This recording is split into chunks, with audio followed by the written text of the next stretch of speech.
Seja bem-vinda, seja bem-vindo. Você está no nosso canal do YouTube, O Filho de Deus. Eu sou Márcio Cândido, escritor, autor do livro O Filho de Deus. E nesse canal nós estamos promovendo um estudo sobre os quatro evangelhos de Cristo. E hoje com a passagem Aparição na Galileia, que segue narrada nos evangelhos, no Evangelho de Mateus. E faremos uma leitura e um aprofundamento. Faremos em nome do Pai, do Filho, do Espírito Santo. Amém. Deus seja conosco. Mateus capítulo 28, versículo de 16 a 20. Os 11 discípulos caminharam para a Galiléia, a montanha que Jesus lhes determinara. Ao vê-lo, prostaram-se diante dele. Alguns, porém, duvidaram. Jesus, aproximando-se deles, falou: Todo poder foi-me dado no céu e sobre a terra. Ide, portanto, e fazei que todas as nações se tornem discípulos, batizando-as em nome do Pai, do Filho e do Espírito Santo, e ensinando-as a observar tudo quanto vos ordenei. E eis que estou convosco todos os dias até a consumação dos séculos. Então, essa é a narrativa exclusiva do Evangelho de Mateus sobre a aparição na Galiléia. Agora vamos fazer uma, uma análise, né, um aprofundamento sobre o que a passagem do Evangelho de Mateus traz de ensinamento para as nossas vidas. Mas antes, quero te convidar, se você ainda não está inscrita ou inscrito no nosso canal, faça já a sua inscrição para não perder nenhuma de nossas atualizações. Deixa aqui o seu comentário sobre qual a sua opinião a respeito dessa passagem, sobre o nosso estudo. Compartilhe para que mais um irmão ou irmão também possa participar aqui conosco. E se puder, deixa aqui uma curtida, que é muito importante para fortalecer o alcance do nosso canal. Amém? Bem, primeiramente é importante analisar aqui o trecho de Mateus. Ele fala, não é, dos discípulos que vão caminhar para a Galiléia, onde Jesus e os anjos, né, tinham combinado que Jesus apareceria. E aí, Mateus, ele alega aqui que alguns, porém, duvidaram.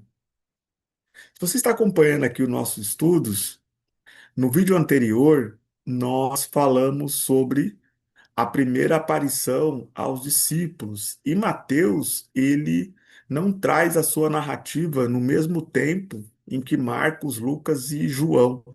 Então, Mateus, ele vai falar que quando ele está dizendo que alguns duvidaram, ele está remetendo de forma assim muito, mas muito resumida mesmo, aquilo que Marcos, Lucas e João trouxeram. É, para trazer uma rápida lembrança aqui, Jesus, na narrativa de Marcos, ele dá uma bronca geral, né? Vocês duvidaram das mulheres, né? Duvidaram dos discípulos que vieram avisar que eu ressuscitei. A bronca é geral. E no Evangelho de Lucas, da mesma forma, um pouco mais detalhado do que Marcos, Lucas também vai trazer que Jesus ele cobra quanto à hesitação, né, quanto à dúvida, até o medo, né? Porque em Lucas eles acharam que Jesus era um fantasma, né? Então Jesus teve que pedir para tocar ali na mão, nos pés, né? E João vai fazer aí uma alteração, falando do lado, né? Tocar no lado de Jesus. E aí Jesus ainda vai comer na frente deles para que eles vejam que Jesus não era um espírito, né? Então aqui é a dúvida. No caso de João, aqui o Jesus ele distribui a dúvida para todos os 11.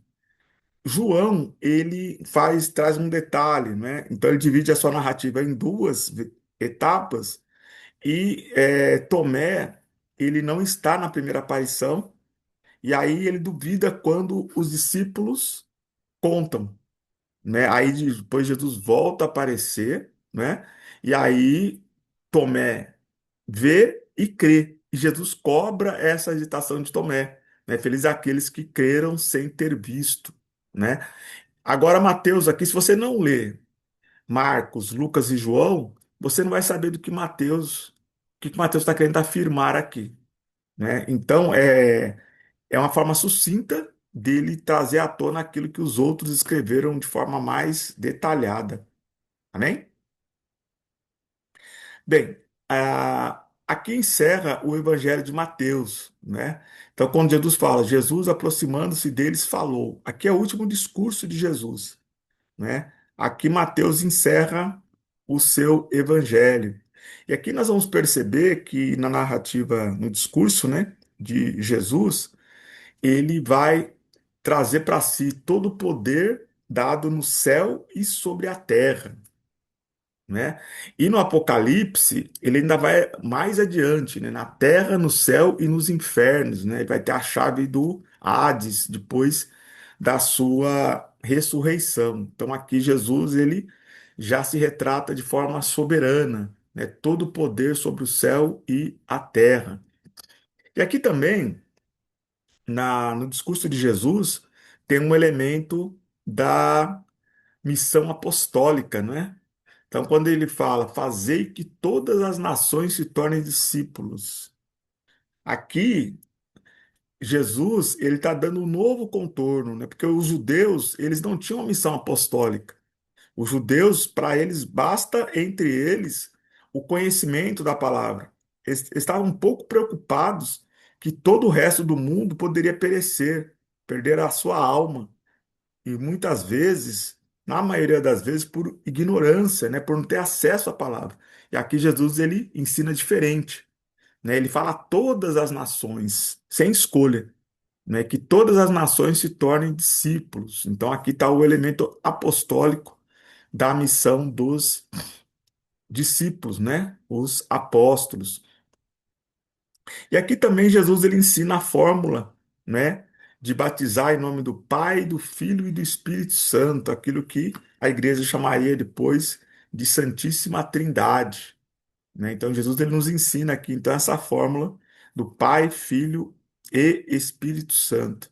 E afirma aqui no final que estará conosco todos os dias até a consumação dos séculos. Então o Senhor Jesus ainda hoje, naquele tempo e ainda hoje, ele está conosco, né? Então, Jesus caminha conosco, né? Lembremos aí da passagem dos discípulos de Emaús. Jesus sempre vai ser aquele terceiro caminhante, né? Que vai ao nosso lado, ouvindo as nossas queixas e renovando a nossa fé, né? Então, aquela estrada de Emaús, que ela seja para nós um exemplo, né? Todas as vezes que a gente quiser fugir do compromisso, né, da nossa fé, que a nossa fé enfraquecer, Jesus vai ser aquele viajante caminhando ao nosso lado, fortalecendo a nossa fé.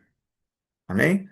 Então aqui nós estamos encerrando a parte das aparições aos discípulos, aí lembrando para você que está chegando tardiamente aqui no nosso estudo, nós dividimos o estudo dos quatro evangelhos em quatro grandes etapas. Na primeira etapa, nós falamos sobre o anúncio, nascimento e a infância de Jesus. Na segunda etapa, o princípio da missão, que vai desde a pregação de João Batista até o primeiro milagre. E a terceira etapa é o ministério de Jesus, dividido nas fases da Galiléia, da Judéia e de Jerusalém. E nós estamos agora indo para o final da quarta etapa, que é a prisão, julgamento, morte, ressurreição e ascensão do nosso Senhor Jesus. E aqui agora na fase da ressurreição. E no nosso próximo encontro, nós vamos para nosso último vídeo desse estudo, que é sobre a ascensão de Jesus aos céus. Então fique aqui conosco, se você ainda não teve a oportunidade de assistir os outros vídeos, nós temos uma playlist aqui no nosso canal, onde você vai poder, se quiser, assistir na sequência todos os vídeos desde o nosso primeiro encontro. Amém? Então, conto com vocês, muita paz, muita luz, que Deus abençoe sua família, seus projetos, que traga muita paz, muita esperança em nossas vidas. Amém? Forte abraço. Deus esteja conosco, sempre.